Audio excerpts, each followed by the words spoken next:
And welcome to the Deuce Podcast. I'm Brad. And I'm Jeremy. And this one is all about you guys because we are doing episode 105, which is a listener's choice episode. And we gave you multiple choices, and this is the movie that you chose. Yes, it is. So why don't we go through the movies that we gave them to choose from, and then tell them what one? Okay. We had... let's see. First, we had Jurassic Park, or Lost World, Jurassic Park. Yeah. Lethal Weapon, which seems like it'd be a fun one. Lethal Weapon 2. Mm-hmm. We had Magic Mike XXL, and then the winner, which was not the wiener. No. And Smurfs 2, which is the winner, right? Lost Village. Yeah. No. Okay. So the winner, by not unanimous, but overall, like a lot of people voted for this one. We are doing Lethal Weapon 2. Lethal Weapon 2. Weapon 2, which is hard to find to stream. You can stream it on, I do believe, Google Play, and you can stream it on YouTube. You cannot stream it on Amazon Prime, Hulu, anything like that. Netflix, you cannot stream it on there, but you can stream it on the services I did say at the beginning, though. This is a Richard Donner movie. Richard Donner also directed Lethal Weapon 1. He directed the third one and the fourth one. He also directed one of my favorite horror movies of all time, The Omen. Yes. Conspiracy Theory. He directed that too as well. Yep. The Goonies. Correct. And he also directed one of my favorite underrated movies called 16 Blocks with Bruce Willis. Oh, yeah. And Mos Def. It was great. That's a good movie. That's a good movie. And that was one I dismissed in the theater. Like when I saw the advertisements. Yeah. I just kind of dismissed it, but I think I watched it with you. Oh, it's Superman. The Superman movie. Yes. Superman and Superman 2. I do believe he directed both those. Yeah. But we are doing Lethal Weapon 2. And, So, this, of course, stars the originals, Mel Gibson and the Glovemeister, right? Yep. Yeah. Danny Glover, no relation to Donald Glover. I'm sure they get that all the time. Donald Glover and Danny Glover. I think there was a outstanding rumor that Danny Glover was Donald Glover's dad, like son and dad thing. Yeah, no, not even close. Incorrect. Do we have a plot synopsis? Well, before we get let's just do a plot synopsis. Oh no, plot synopsis. We're not doing it. Okay, what are we doing? Because I'm not a phony. That's true. You're not a phony. I am. You might be. Yeah. I, however, am not a phony. I'm too legit to quit. No, but before we get too far ahead of ourselves, I think we need to say that we are proud members of the No Phony Podcast Network, which you can find at nophonynetwork.com. You should definitely check them out because there's all sorts of different podcasts on there. If sports are your taste, we have BS3 Sports and Music, Bats and Balls podcast. We have Gareth's Random Ramblings, Saturdays with Chicken Duck, Comic BS, our Dog's Best Friend, Lights in the Sky. I mean, we have all sorts of stuff on here. So, and of course, one of our newest part of the family, Brook Reading Podcast. This month, the featured podcast is The Rant with Herman James and Friends. Sure. So you should definitely go check them out. Check them out. Books, check them out. All right. But no, you should check them out. It's a great listen. Yes. So, so this is our first episode in June, which is Pride Month. Happy Pride Month. We are doing Lethal Weapon 2. Perfect. So it has nothing to do with anything. So go ahead. Yeah. Probably should have thought of that. We probably should have, but we didn't do that. Well, we almost had Magic Mike XXL. True, I guess. Like we said before, this does star Mel Gibson, Danny Glover, but there is one character that pops up that is pretty big in the franchise that pops up in this movie. He starts. Yes. Joe Pesci. Yes, Joe Pesci as Leo Getz. Yes. I think he's a great addition. He doesn't. Yeah, I think he brings something a little fresh air to it. You know what I mean? Yes, yeah. Agreed. So we will talk about that. But of course, this movie is based on like the story behind it, like the story itself the script was once written by the original, which was Shane Black. Shane Black, yes. So I'm going to assume the original was set during Christmas. probably With all probably his 1 movies, year yeah. later at Christmas time. 1 year later at Christmas. But yeah, you had some information about what the script was, right? Yeah. How like Shane Black had one of them dying, sacrificing. I want to say Riggs probably. Yeah, it was. Gosh, I can't remember who it was now who sacrificed themselves. I'm pretty sure it's probably Riggs. I mean, that seems like the best choice to kind of have, someone sacrifice themselves. But the original story had one of them dying. Of course, the studio did not like that because they were like, we need to continue this because we need to make money because we're Warner Brothers. Yeah. See, this is before all the Disney. Like, this is where Warner Brothers is kind of has its heyday. Riggs dies originally. Yeah. That's what I was thinking. Do you know what I mean? Yeah. This film was nominated for an Academy Award for Best Sound Editing, if you can believe that. So there you go. Yeah, on that one. I can. Not so much the score of this movie. The score kind of drive me nuts. I don't know about you, but all of a sudden you would get a very dramatic scene, and then this like sexy saxophone Yeah.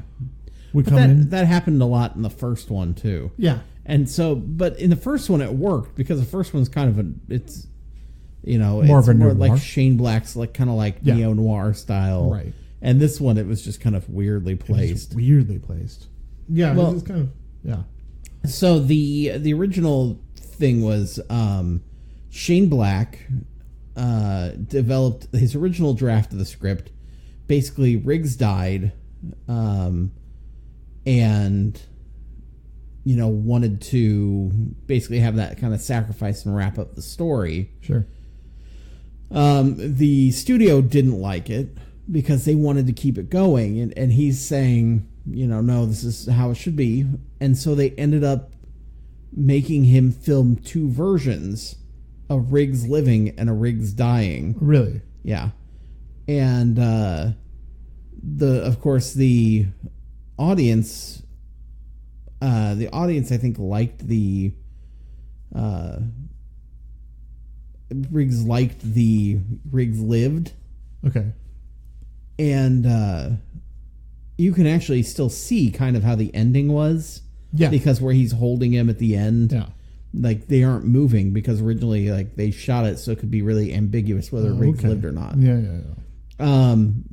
But the studio kept screwing around with everything because, like, Shane Black has this stuff laid out. They kept changing it, wanting to put more humor in here. Make this funnier. Do this and this. Make it more lighthearted here. And they kept trying to change all these things so that people would, be happy. And, Right. and There's some humorous moments that actually work in this movie, but for the most part, I don't want it to be all humorous. Right. I don't want these movies to be all, because I think it almost becomes a parody of itself after that. Yes, You I know agree. what I mean? And I'm like, I don't want that. Well, and they knew the first one was a moneymaker. Like it, Right. They didn't expect it to be They as didn't big of a expect thing it as to it be a was. moneymaker. So this next one they pimped out. They put $28 million for budget, and so opening weekend it made $20 million. Cumulative worldwide like $227 million. Okay, so like they made their money. they with it. knew, they knew what they had, and they didn't want they wanted to continue. You know what I mean? They didn't want to end it. Yeah. Why would they? Right. I mean, it makes sense. But then so Shane Black ends up walking after a while. After about 6 months, he's like, "Peace, I'm out." He was going through a hard time through his life at that point, from what I read. And Mel Gibson was kind of drinking a lot too during this movie, which is hard to believe, but whatever. But we should start with the opening, shall we? I actually kind of enjoyed this opening because we just jump into the action Yes. right away. Do you know what I mean? Yeah. And Like, so you I'm don't- like, I'm fine just jumping into something and going, where's this going to lead us? Do you know what I mean? Like, I feel like we need that more often, because so often we're bogged down with like exposition. Yeah. That sometimes, like, the action doesn't make sense because the exposition's getting in the way. And this is more exposition of what is going on, so it fits to what we need, you know what I mean? As opposed to, here's what happened last time on Lethal Weapon. Do you know what I mean? Yeah. Yeah. And so I enjoyed the chase because they're chasing down our bad guy, at least during this scene. So here is the... Oh, did we give a plot synopsis? No. I'm sorry. I just jumped ahead. We just got talking. I just love it because... listener's choice. All right. Los Angeles PD officers Roger Murtaugh and Martin Riggs are back. And this time they're chasing a thug in a red BMW. When the car crashes, several $1 million in Cougarans, South African currency, spill out of the trunk. After Murtaugh is ambushed in his home by a group of South African thugs, they speculate that the vehicle they were chasing may be linked. When their captain assigns them to guard a witness in a drug case, they soon find out that the drug dealers the witness was dealing with are South African diplomats hiding behind their immunity to carry out cocaine smuggling. Riggs also discovers that one of the consulate employees is in fact the murderer of his wife. After the thugs kill a consul secretary Riggs was in love with, and several fellow police officers are murdered by the diplomats, Riggs and Murtaugh exact angry, bloody revenge against the psychopathic drug-dealing diplomats. Yeah, this pretty much sums that whole movie up. Yep. There you go. You've been deuced. All right, folks. But I enjoyed this opening scene. I mean, it's fast. It's what we expect from Lethal Weapon. Yeah. We expect the craziness of Mel Gibson and the whole bounce off of Danny Glover's Murtaugh. Just the whole, this is getting old. I'm too old for this shit or whatever. It works. Yeah. Up to, this movie works up to a point, and then it starts kind of losing me in a way. I feel like you can feel Shane Black's script. Yes. And then when they start cramming pieces in because it doesn't quite match up. Right. But did you enjoy this opening? Yeah, very much so. I did so too. Well, it sets up so you basically see Riggs and Murtaugh's personalities again. Right. In their conversation where Riggs is he's trying to put his foot over on the gas when Murtaugh's driving. He's trying to push the gas. And he's like, no. No. I got it under control. You don't need to speed that fast. You don't need to do this and this. And it's his wife's new car. It's their not minivan, like a station wagon. Station wagon. Thank you. Yes. So it's his station wagon. What cops need station wagons? Yeah, they do. Yeah. And I also like that because it ends up setting up a joke throughout the entire movie. It's my wife's brand new car, and it gets beat up so much. Yeah. And so they get in accidents, they get in whatever. That's totally a Shane Black keep that thread going through it. But yeah, it sets up their personalities. We're right into the danger, and sometimes. And I think we've talked about this before, too, where sometimes I like when we don't have the lead up to, what's happening. When you just get thrust into the action and you don't have time to think about what you would do or what's happening or what happened last time. You're just in it, and then you just got to go for the ride. I really did enjoy the opening with that, too. I did, too. Yeah, especially the ending when they do eventually... just figure it all out, and like you said, not a lot of movies have South Africans as their villains.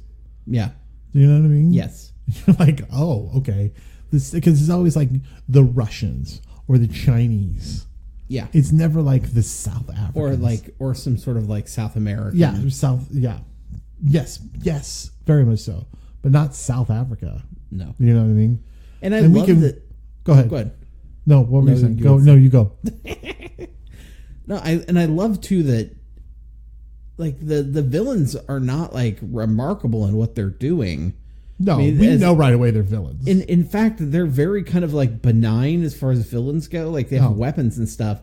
But I think the thing that makes me hate them so much is We're talking South Africa in the 80s. Right. And they make them super racist. Yes. And don't apologize for it. No. At all. And it's your good guys calling out racism Yeah. against people who are racist. Yeah. And I think, it's like they're not as menacing as some people. They're not like a paramilitary it's like force. that's eye-opening for us. Yeah. Like someone's standing up for that. Yeah. And like that's the villainous of it. Yes. Like I'm like, oh yeah, that's what it used to be. Yeah. Do you know what I mean? Yeah. It's amazing too. Like you're just like, wow. And they're protesting and everything, and you're like, and not to editorialize, but it's like, wow, I see a lot of these things where they're protesting South Africa about like apartheid, and like they're saying to free Nelson Mandela, and like, calling out racism, but it's things I see people protesting about now. Yeah. Where things have kind of come to a head, so it's like it's interesting. Yeah, no time to the bad guys. There's no gray area to these bad guys. You know right away, and throughout the movie, these guys are up to no good. Yeah, you know what I mean. Yes. There's no redeeming quality. There's no bad guy that's gonna have like the redemption story. Yeah, they're just flat out racist. Yes, and we're okay if they get what they deserve. Yes. You know what I mean? Yeah, and so it's just a very, that kind of is good and bad. Kind of, it has its pros and cons. For instance, like I'm okay when they eventually do get their up and comings, but like it also is like maybe we should have a little bit of struggle for that. Yeah, you know what I mean? Yeah, where it's you get like that villain where it's just villain, straight up villain, and sometimes I don't like that as much. Well, okay, almost like that there's like that confusion, gray area. Well, it's like you think about like a great villain character like Hans Gruber, and in Die Hard, right? Like and he did it for a reason. He starts off saying, it's for this like movement, yeah, and so you think, oh, he's this like idealist, and then you realize part of the way through, no, it's a robbery veiled in this other thing, and it makes it almost that much more. You're like, ew, like he's just you're a common thief. Yeah, it's not about this. It's just you want to steal money. Well, that's what I mean. Yeah, and it's like that's got layers to it. I'm more of a Die Hard than I am a Lethal Weapon fan. Yes, yeah. I don't know. It's just there's something about the Die. Die Hards are cheesy, but it's more digestible cheesiness. Yeah, as opposed to like, I feel like sometimes later on in the series it almost becomes hand-fisted in a way, and even this one kind of does it. Yeah, especially towards the end with twists and stuff. But we'll talk about that. So we go back to his house, to Murtaugh's house, and he's getting a garage built. Yeah, with like a man cave. Yes, you know what I mean. His hobby room. Yes, his hobby room. That's what I meant to say. And so they come see it, and the guy that's doing the this old house guy, he has one of those nail guns, and he's like putting the nail through, and they both pull out their guns because it sounds like a gunshot. Which I'm saying that because that's important for later on in the movie. I love that character, but we didn't get him a lot, which is fine because the plot didn't need him. But because I love that character actor. I don't know who that character actor is, but I love that guy. Jack McGee. Jack McGee. He has a line in this movie that's so great that I think was improv, that they just were like, yeah, let's go for it. Like after the commercial. Yes. That Murtaugh's daughter's in. Oh, yeah. She's in a condom commercial. And so Riggs says, hey, guys, you got to watch the Tales from the Crypt or whatever tonight at like 8 o'clock, whatever. Yeah. Because Murtaugh's daughter's going to be in it. Yeah. She's in it. First commercial she's in. So everyone's like, yeah. Well, it turns out she's in a condom commercial. And he goes, oh, she did well. And I think he says, she made me want to go get condoms. The way he says it. I love it. And I like that, like, the Jack McGee character, I'm like, why weren't you in this more? I know, that's what I mean. Like, I'm just like, ugh. I get that he's not like part of the family, but when he was in the living room with everybody else, just standing there, I was like, okay, you're fun. Yes. Like, I like that. Yeah, I mean, it's just kind of this great. Gruff, it's almost like he should have been like later on when Danny Glover's in like up in his hobby room or whatever. Yeah.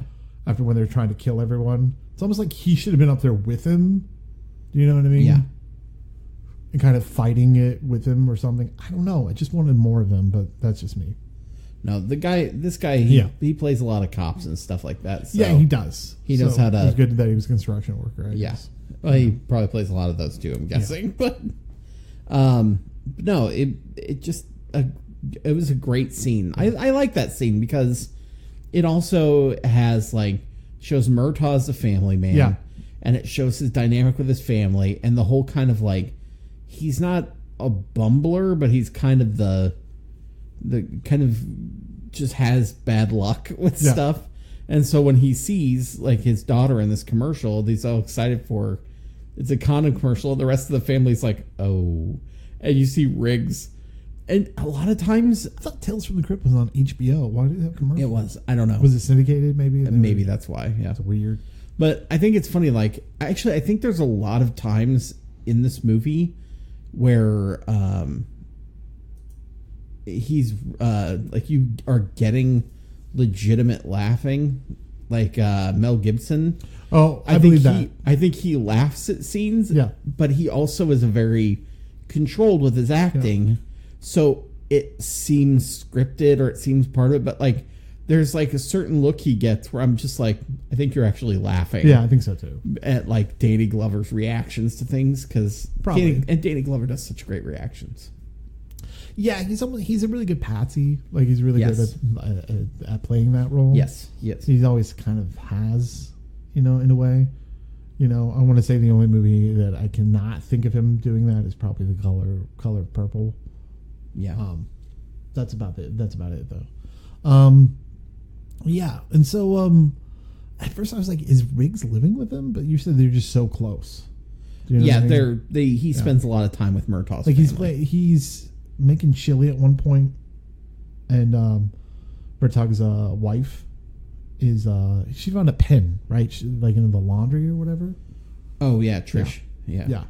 And it wasn't that the pin that his wife gave him or something. It was. It's just a reminder that hey, this guy had a wife and she died. I mean, that's just what it was. And Trish has never heard the story about how like what happened, but it's also a reminder for us. Yeah, it's a reminder for us. It was his wife was she pregnant? I can't remember. I think she was either they pregnant were going on a romantic. Yeah, but he was working late, mm-hmm. and he was supposed to be home, and he got caught up in work, and he's like, "Well, just meet me over wherever." So she was driving and was going to meet him there. Yeah, I bring this up because this is the only real exposition that's really kind of important. Yes, you know what I mean, that we bring up. So yeah. And a little bit about the house. Yeah. Like I think they're talking about like a lot of the rebuild on the house is because of stuff from before. So now we come to the scene where they get duct taped, right? Well, close. So like so earlier during all the chase, like we said, all these Cougarans fall out of the back of the car, like these gold doubloon, like older women. Yep. Wow. Yep. All these Cougar Towns fall out of the back of the car.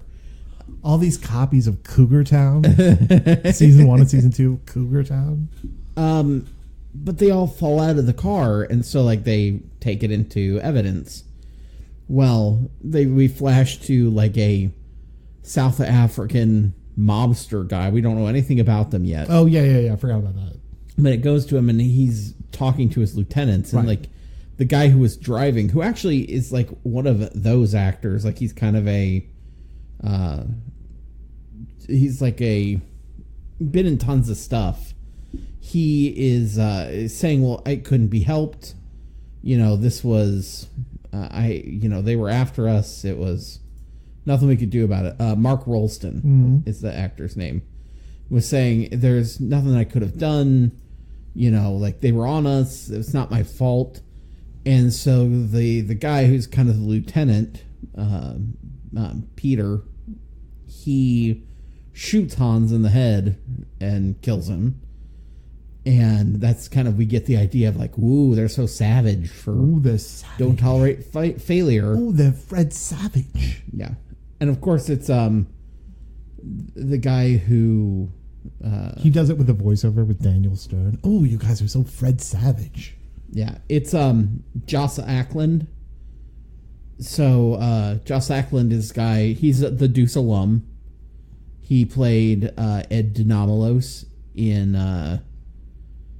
Bill and Ted's Bogus Journey. Bill and Ted. Yeah. Or he played DeNomolos, sorry. Which is Ed Solomon backwards. But he plays DeNomolos. He's been in a bunch of things. But he is the South African leader. Yes. Which we later learn they're part of the consulate. Right. Like he's the diplomat. Right. So they basically they're like, well, let's go show these cops what's up. So of course, out of all of Riggs and Murtaugh, they pick Murtaugh, and they show up to his house and duct tape them, and are talking to him and saying like, just get away from this. Yeah. You know, or do you know what we did with your kids?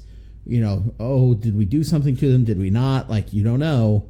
You know, we're gonna kill you. Like, you're just going to find out. Mm-hmm.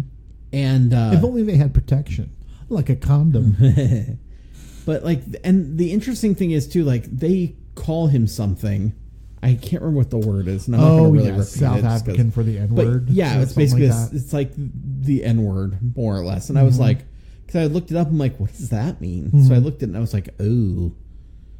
And it comes up again. Yes. And like, and without context, you're like, oh, like I have a feeling I know what they're saying.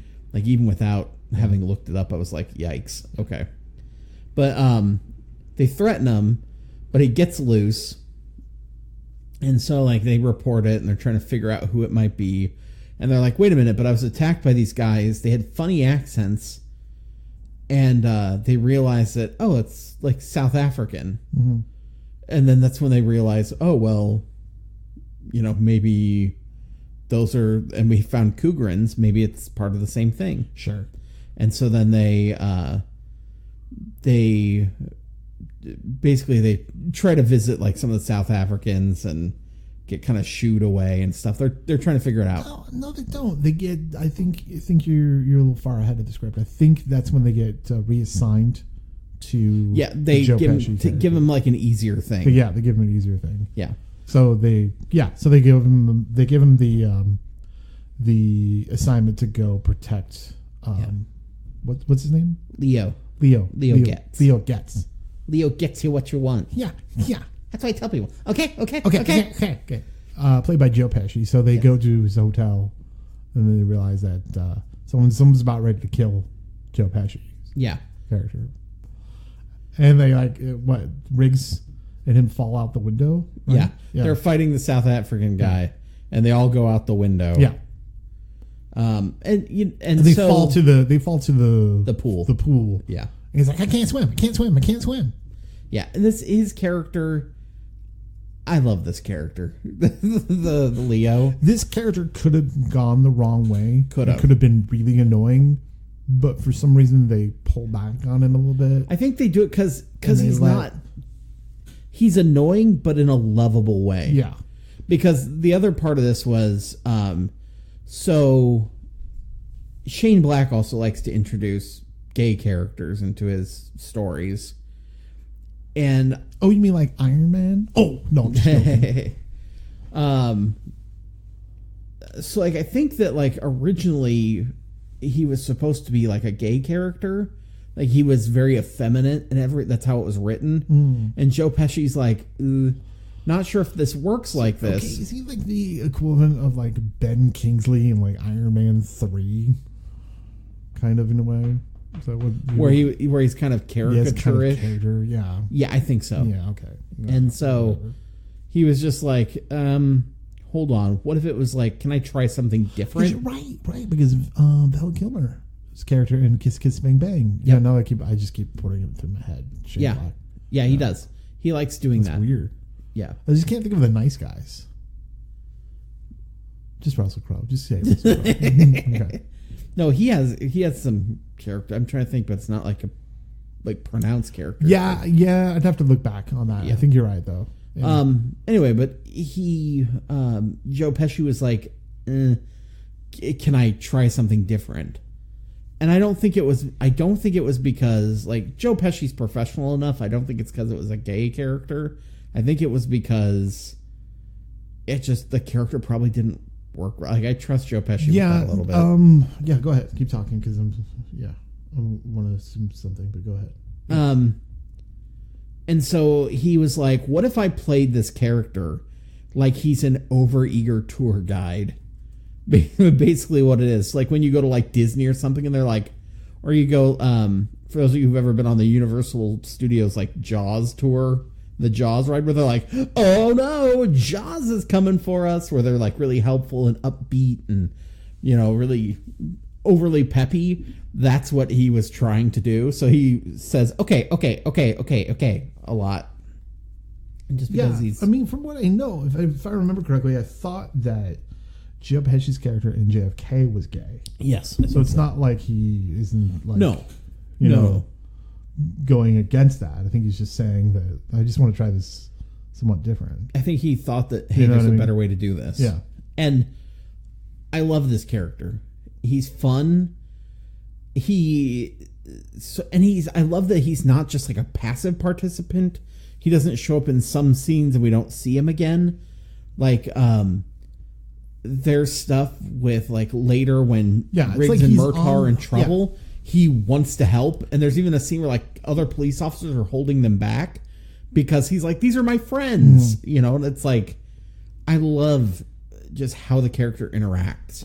Well, yeah, it's like he's the third one. Yes. It's like the fifth Beatle in a way. And it almost brings a freshness to it because you have Riggs and Murtaugh, and they're always constantly kind of at each other's throats. Yeah. But you have this positive, so they're not really that positive of characters, right? Right. They're really not.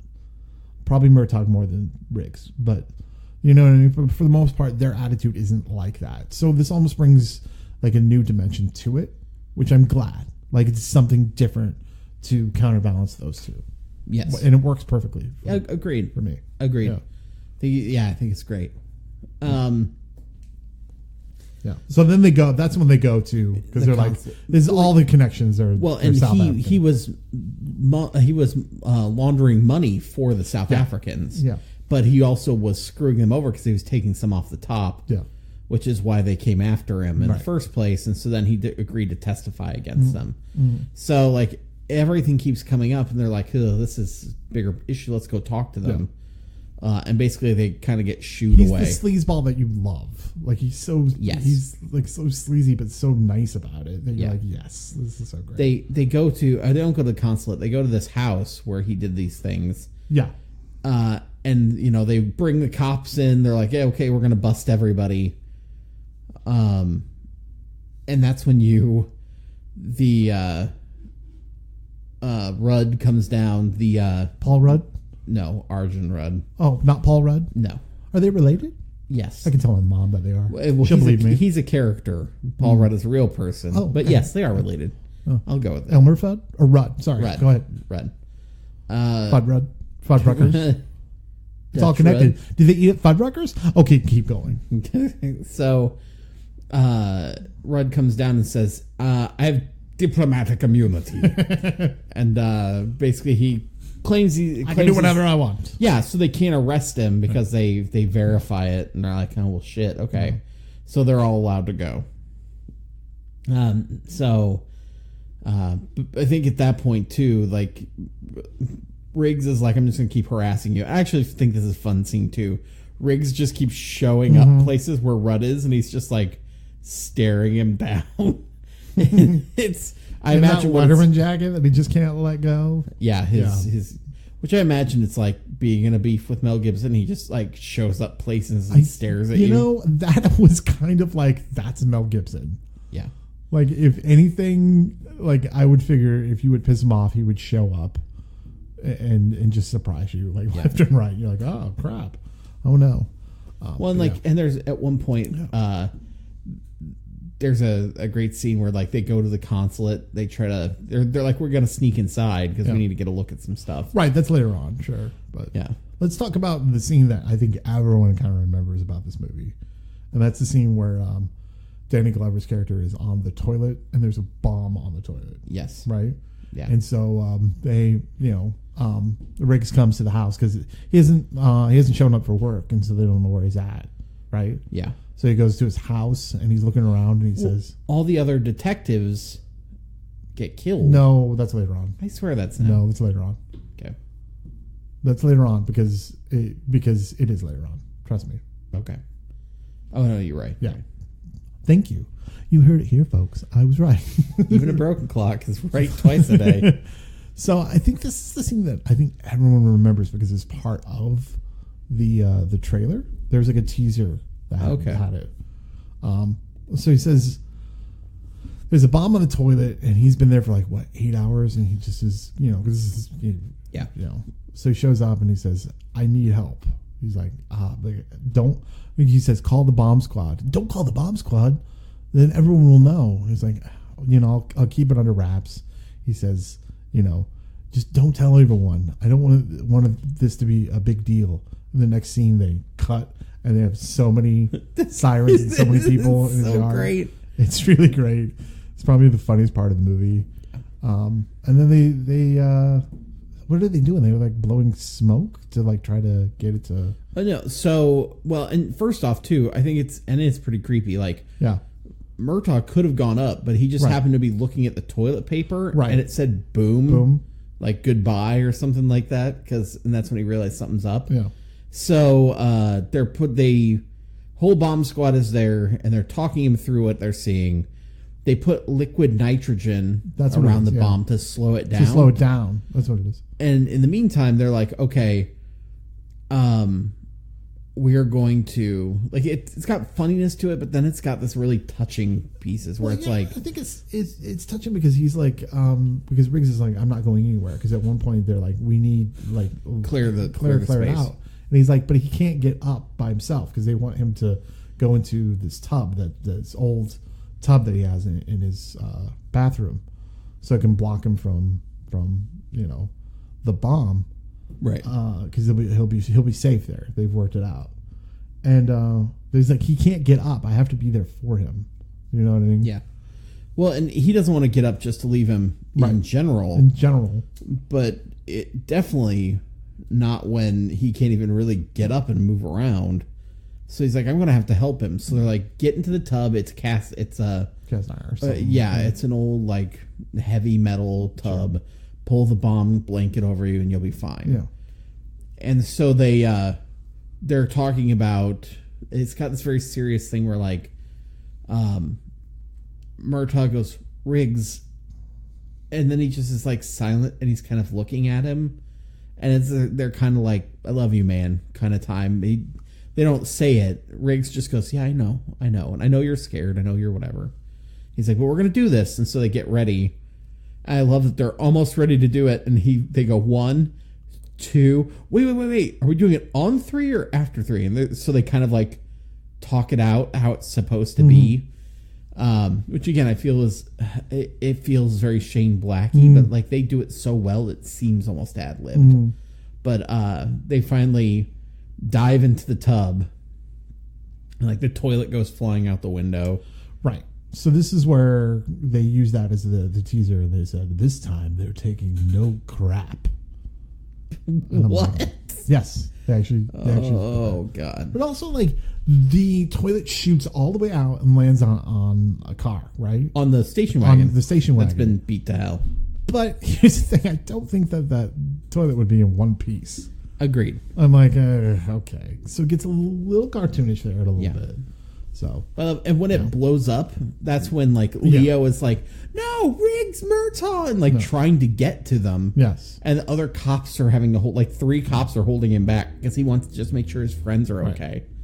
And so I'm like, oh, that's when they go back there, and then that's the next thing is when they go back, And they have Joe Pesci. Yeah, so Leo goes inside and he's just like, hey, one of my friends wants to immigrate to South Africa. Can you talk him out of it? Right. He's like, talk him out of it? Why would I do that? I want him to go. And he's like, well, okay, let me, he's like, just bring him in. And by the way, this is a very young Jim Piddock. Yeah, he's a character actor. You might know him from a lot of the Christopher Guest movies. Yeah. He was the train enthusiast in Waiting for Guffman. Yeah. Also the other commentator for Best in Show. Yep, Trevor Beckwith. Yeah. Yes. He was in Mascots. He was in like all of course that he was stuff. in Mascots. He was in like all of them. Yeah. So then he's just like, oh no, we won't talk him out of it. So then Danny Glover comes in and he's just like, why would you want to, you can't immigrate to South Africa. And he goes, why? You're black. And he goes, no, I want to go there and I want to like fight with my brothers and sisters, and like keeps going on and on. And of course then it causes a big stir. So then Riggs can sneak inside. Sure. And he gets in there, steals like a piece of paper with a name on it. And at that point, he runs into a bunch of the people from the consulate. No. And, holds them all at bay while he escapes. Mm-hmm. And this is where the South African guys are so pissed that they go after all the cops. Yes. So this is where he starts killing them. Yeah, so like he kills one guy who's just doing like exercises. Just exercising. Yes. He kills another, or they kill the. My favorite kill in any movie is this next one that you're going to talk about, which is the girl on the diving board. Yeah, she's like, I'm going to take a big dip before I go into to go on my shift, today. Yeah. So she goes on the diving board, and the diving board blows up, and she goes shooting into the water and dies. Yeah, she's which I'm like, first of all, you would have to know that she is an avid diver and that she loves to do that. Yeah. I don't know if they were like watching her, but it seems very coincidental. By the way, it's Jeanette Goldstein from Aliens who played Vasquez. Okay. Sure. Oh yeah. You said that. Yeah. So, but she goes flipping through the air and then lands in the pool. Just like, oh God. And then their poker game that Murtaugh was supposed to be at. Yeah, that's true. And so he's supposed to be at this thing, but he's watching Leo. Right. And he realizes, at that time realizes he knows the name of the woman that he found in the consulate. And so he just has to verify it. It's not that, it's a boat name. Right. He has like on a home video. Meanwhile, Riggs is followed the woman that works at the consul. Yes. And they decide to, at the supermarket. And so he goes, would you like to have dinner with me? Yes. So they have dinner and then they screw. Yes. Yeah. So which is a very awkward scene. It is pretty awkward. But it was awkward filming. The actress said that it was awkward filming that because they were both married and Catholic. So she didn't really feel that comfortable. But she felt comfortable showing her nipples. So go figure. Yeah, I guess the paycheck says what the paycheck says. Yeah. Right. They're acting. They're sure. It might be uncomfortable, but they're doing it for their craft. Yeah, right. Yeah. Patsy Kensit. And so this is where like a whole bunch of guys start shooting at Riggs's trailer. Yeah, they fly in on helicopters and just start blowing the hell out of this thing. Yeah. And like at one point, like Riggs takes a couple of them out, takes the guns. He is fighting all of them off, and he manages to like down one of the helicopters. And so they're driving away. He and Rika get away, and along with the dog. Yeah. So he ends up dropping her at her house. Yes, and then the loving scene where they're kissing each other. Oh, yeah. Oh, you're the best, and he's all giddy and starts running down. She has his jacket. Yeah, she has his jacket. His leather jacket. And it's such a romantic, fun scene. He's all excited. Yeah. Yeah, he does, Joseph Gordon-Levitt from 500 Days of Summer. By the way, during all of this, too, Leo gets captured. Yeah. Oh, Leo does get captured. Yeah. Right. So he slides down to his truck, and he's all like, lovesick. and then someone hits him over the head with and kidnaps him. Yep. And it's the one muscle-bound guy, the guy that we were talking about that works for the South Africans. Yeah. The one that they were, well, not the one they were chasing, but the one that kills a whole bunch of people. I can't think of his name right now. Why can't I think of that character's name? Anyway. Sherman Howard? Yeah, right? Because now we get the big scene where they tie him up. Sherman Howard, he was in Day of the Dead, the George Romero movie, like in The Stand and stuff like that. So they tie him up, and just like a good villain, he gives a little bit of information. Because before he was like, Riggs of the Chicago Riggs? And he has a heavy Australian accent. Mel Gibson has a really... It's the 80s, so he hasn't really kind of lost that accent. So I'm like, oh yeah, when you mean Chicago, you mean Chicago, Australia. That lovely city of Chicago, Australia. That's the one. With the outback there. Yeah. It's a suburb of Melbourne. But no, like... yeah, at that so point, this is where, like, any good villain, he has to tell his plan. His plan actually was that he was the one that killed his wife.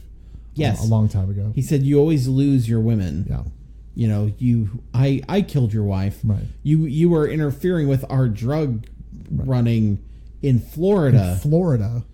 And so we're going to teach you a lesson, but it turns out it was your wife, not you. This seems very hand-fisted. Very, because there's no lead up. There's no tie to that. Yeah, there's no tie-in. The only thing we got was like, Riggs? Is that you? Yeah. That's the only thing we got, like, from previous. Yes. In the movie.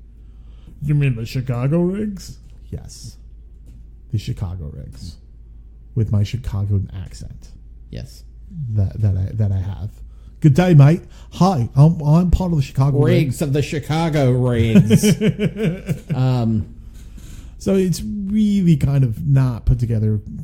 I don't think correctly. It's very like there's nothing. It's almost like we have a loose end that we need to tie up. Yes, and he doesn't ever say anything like, "Wait a minute, I chased these guys." Right. Or it would be different. It was like before the movie, like or before this scene. We had some kind of foreshadowing, besides him knowing who he was, that this could possibly be the guy that killed his wife. But it just fell flat. Yeah. Yeah. So it didn't really work with me. So they kind of lock him up in chains and throw him off the pier. And that's where we run into the woman from the console, too. She has died, and she's underneath the water in his leather jacket. So not only do we got that, but we also don't have a great goodbye for her. She's just dead. Yeah, she's just dead. She just died like the mother from How I Met Your Mother. Spoiler. You know what I mean? Yeah. We just wrote her off in 5 minutes. Boom. You're done. Which I was like, again, we should have led up to that. Like he should have been able to like maybe try to free her, but couldn't. And then she died. Yeah. You know what I mean? That could have been more of an impact. But now that's even less of an impact because he's got to go after the guy that killed his wife. You know what I mean? Yeah. So he gets out of it just like earlier when they were making the bet of how long he can get out of his straitjacket because he, dislocated his shoulder. It comes back in the movie, and he is out for vengeance. He is on his way. And he finally gets a hold of Murtaugh. Well, and Murtaugh's been fighting people off too. Right. Like, and he ends up, it flashes back to the nail gun that he was messing with earlier. That's true, he uses it to kill two of the different guys. I mean, we knew that was going to come back, but it was fun. Yeah. It wasn't terrible. But I'm okay with those kind of callbacks. Yes, because we saw it before. We knew it was going to happen. But these are just like, what? Yes. Oh, okay. That was convenient. Yeah. You're the guy that killed his wife. Yes. Congratulations. Awkward. Yeah, right? I don't know. They didn't like that. So they go to find the boat where they are. And, of course, like, Riggs is ready to sacrifice himself, hence the Riggs dying ending. Yeah. And Murtaugh goes with him and is like, nope, let's get him. Yeah. So they go and basically infiltrate and start. they find all the laundered money. Yes. And they end up just basically throwing it all in the ocean. In the water. Yeah. Yeah, they set the car off and all the stuff goes out. That's our money. That's our money. And so they end up battling the South African guys. And there's a scene with Riggs and what's his bucket, who he drops the trailer on him. Oh yeah, he's fighting. He's fighting because he has to get revenge on him because he killed his wife. So he drops a trailer on him. Yeah. Well, Riggs is just walking, and all of a sudden this knife just flies into the back of his leg. Yeah, that's another one too.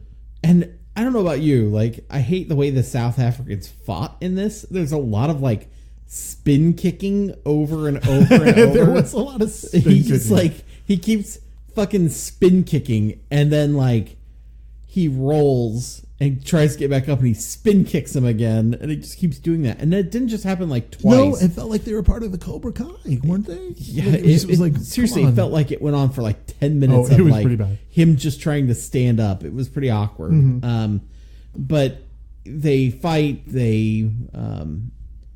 He manages to stab Peter with that knife, and he starts walking away because he sees something.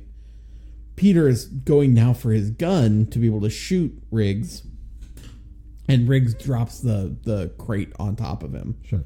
So, which is kind of a fun ending. Meanwhile, Danny Glover's on his way to kill the head guy. Yeah. Right. And one of my favorite line ratings of any movie, where he goes, "I've got diplomatic immunity." So again, he kind of comes back because earlier or later he's up there and he goes, "Diplomatic immunity. I have diplomatic immunity." And kudos to Danny Glover here too, because his character kind of like, you look at him and you see him think about. Well, because he shoots Riggs like a lot. Yeah. Like 4 times, whatever it is.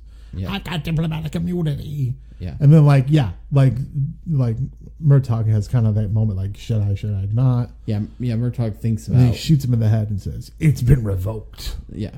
Diplomatic immunity. It's been revoked. He's like, "I've got diplomatic immunity." And I'm like, did that line reading come from the Skeletor of acting? Yeah. Do you know what I mean? I think like he shoots through like the immunity thing that he's holding up. I thought it hit him in the head, but it did. It went through the thing to his head. Okay, it might have. Yeah. And so he goes down to console Riggs because he's been shot. Yeah, and he's like, "Hold on, you're not leaving us yet." Yeah. Yeah, you're not dead until I tell you you're dead. Yeah, you're not dead until I tell you you're dead. Yeah, this franchise isn't dead until we tell you it's dead. It's not. It goes on for 2 more movies after this. So, and the ambulance and all the policemen come, and the credits roll, and we hear a nice George Harrison song, and you've been deuced. Boom. 5 question time, Jeremy. 5. What's your favorite part about this movie?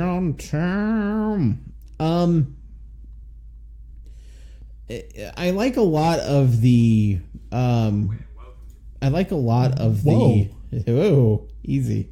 I like a lot of the interactions between those two. Like, I think they are pretty good. Like the way they look at each other, the way they like share a lot of like. I get a good feeling like they're supposed to be partners, and those two really pull it off well. Danny Glover and Mel Gibson do. But I think like the thing that makes this movie palatable to me and that makes it fun to watch is Leo. Yeah. Joe Pesci does a phenomenal job, and like the character is so great because he's upbeat, and even when he's kind of being negative, I think the most negative thing I can think of with him is like when he gets the tuna fish sandwich instead of like roast beef. He kind of is complaining about it, but even then he pulls himself out of it and is upbeat again. Yes. Like, I love that character. And I do think too. I think those two need it, especially if you think like, hey, this was going to be a lot darker because of, Riggs dying, that it's important for Leo to be in there because it's a balance to like Sure. interject something on something that was going to be a harder movie. Right. I agree with you. It probably is the best part of the movie. I kind of agree with you on the underplaying or the underratedness of Danny Glover at the end of this movie, as far as like him playing that inner dialogue of like, should I not do it? Should I do it? And then even delivering the line of like, yeah, it's been revoked. But like in between there, I kind of enjoyed that because I think that he kind of gets overshadowed by Mel Gibson a lot in these movies because Mel Gibson's the more flashier role. Well, and I'm not saying that like Danny Glover's a great Danny Glover. I could take, keep him or take him or whatever. Yeah. You know what I mean? Yeah, he's a fine actor. He's fine. I actually never really enjoyed him, but I have a little bit more respect after kind of seeing this movie in a little fresher eyes. But you're right. I mean, bottom line is bringing that freshness of the Leo character is probably the best part of this movie. So, I think that scene is even better to that Danny Glover scene at the end with It's Just Been Revoked. Mm-hmm. Because there's also, he does this thing earlier, so he finds a Cougarand, and he's like, hey, this is evidence, guys.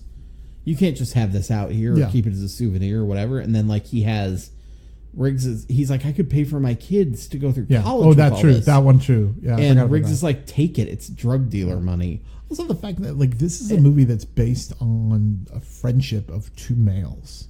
Yeah. You know what I mean? But like, so that's a good thing too. Yeah. You didn't get that a lot, especially in an action movie like this. Well, and he's like Danny Glover does a lot of things by the book. Donald Glover doesn't. It doesn't. No, he writes his own rules. Mm-hmm. But no, Donald Glover. Damn it, Danny Glover. Donald you got me Glover. doing it now. I'm so confused. Danny Glover, like his Murtaugh is by the book, right? And Childish so, Gambino is not. Murtaugh is by the book, and so when he says, like, you see him consider doing the right thing with the diplomatic immunity or the illegal thing, and he just says, nah, screw it, and does what needs to be done. And so it's kind of this like, when do you support, when do you do, when do you do a bad thing for a good reason? Yes, that's what it is. Exactly. Yeah. Question 2. Would you reboot, continue, or cancel? Well, obviously they made a television show. Yes. With Wayne's, and then how do you feel about Chance Crawford, maybe something like that? How do you feel about him as who? Murtaugh. I watched the first 3 episodes of the show.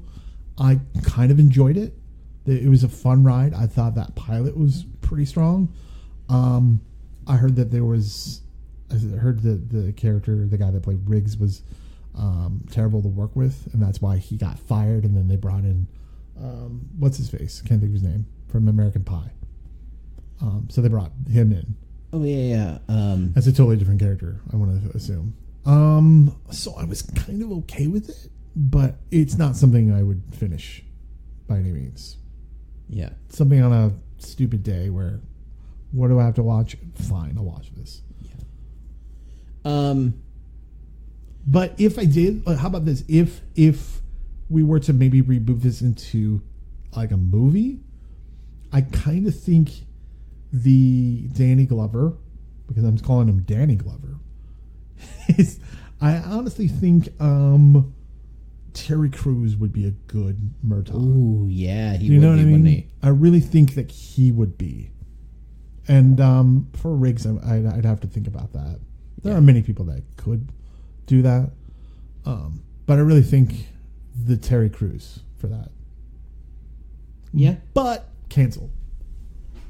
Yeah, I agree. For this series, I say cancel. Mm-hmm.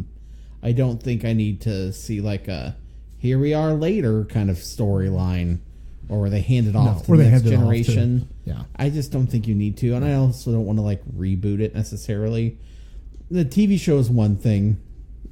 The TV show tried, and kudos for trying. Yeah, like, and I know they replaced Clayne. What's his name? Clayne Crawford. Clayne Crawford is his name. I couldn't. Sean William Scott. with Sean William Scott. That's what it was. Which probably should have been anyway. Like I don't like Clayne Crawford. I think he plays a lot of sleazy characters, or he plays characters and he just plays everything sleazy. It seemed like he was a prima donna for this show. Like he was complaining about Wayne's, and I think Wayne's didn't want to do it anymore. Yeah.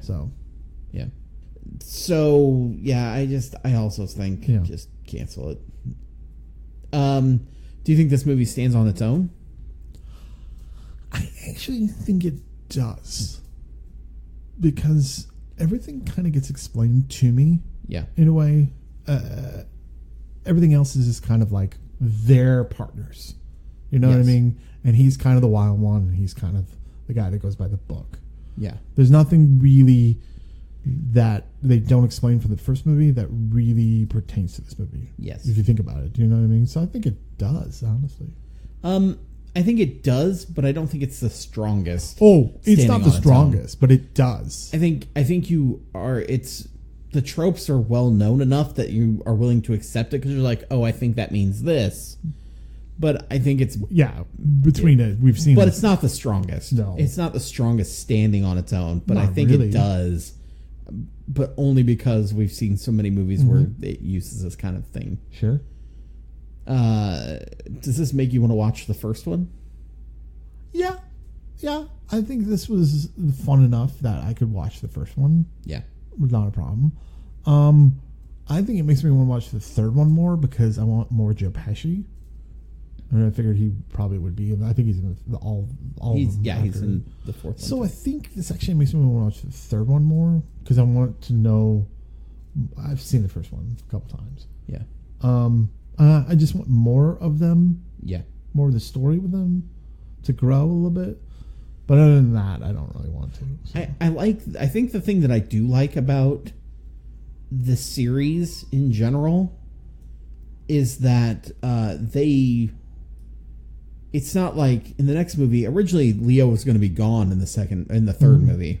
Like he wasn't going to come. They were like they just mentioned him being away somewhere. No, but when they rewrote it. They put him back in there, and then he was like a real estate agent.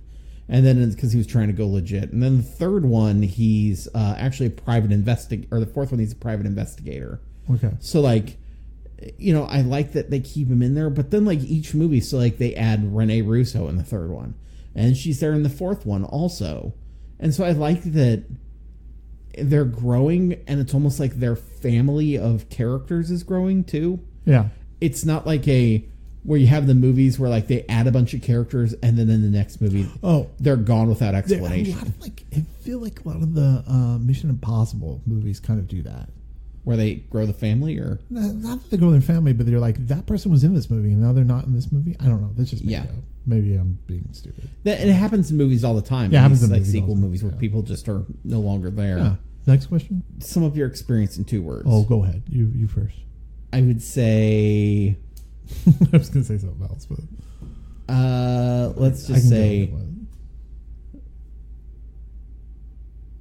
my 2 words are lethal rejection. What? There's a lot of this movie that it feels like it's 2 movies in one, right? Yeah. Like it feels like you get the Shane Blackness of it, yeah. But then because you get the noir of it, but then it's almost not too noir, not too much noir. But then also not enough, like I was telling you. Like this movie doesn't go far enough. It almost becomes too complicated and not complicated enough. Yeah. Do you know what I mean? Like how the plot kind of reveals itself. It's almost too complicated. But then you're like, it should have been complicated. But it should have been mapped out a lot better. Yeah. So, yes, lethal rejection.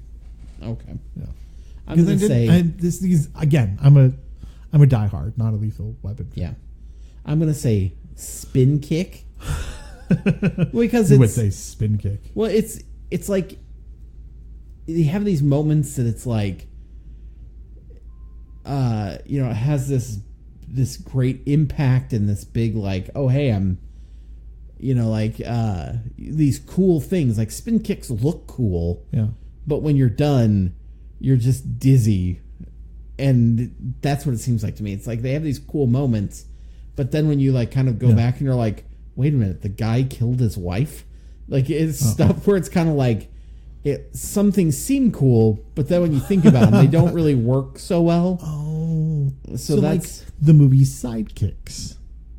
Yes, with Chuck Norris and Jonathan Brandis. Jonathan Brandis. A lot of kicking going on in that one. Yeah. A lot of sidekicks, you would say. It is true. Yeah. So I'd say you've been deuced for this episode for your listener's choice. So thank you, listeners, for that one.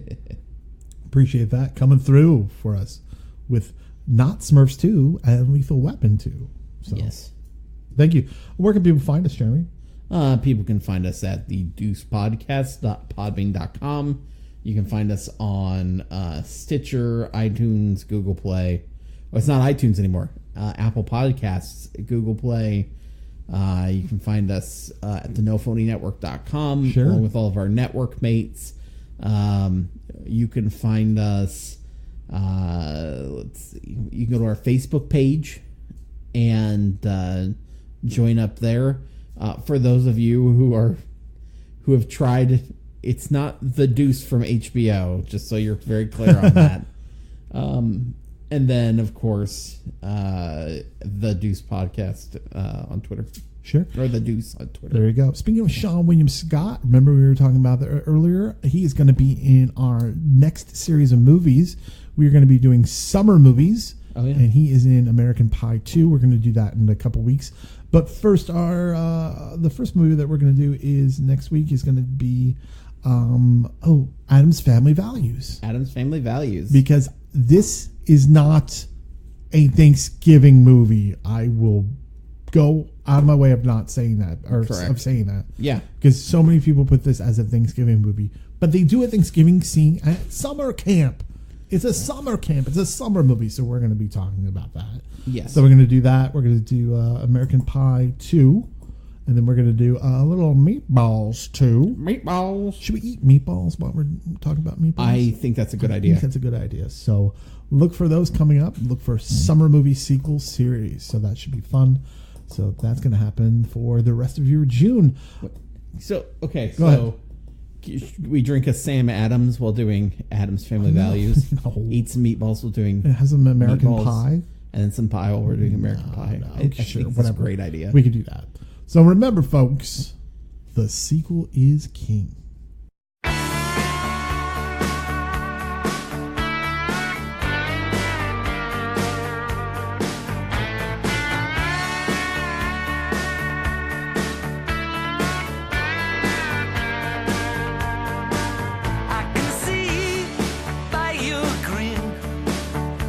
Trembling within, it's all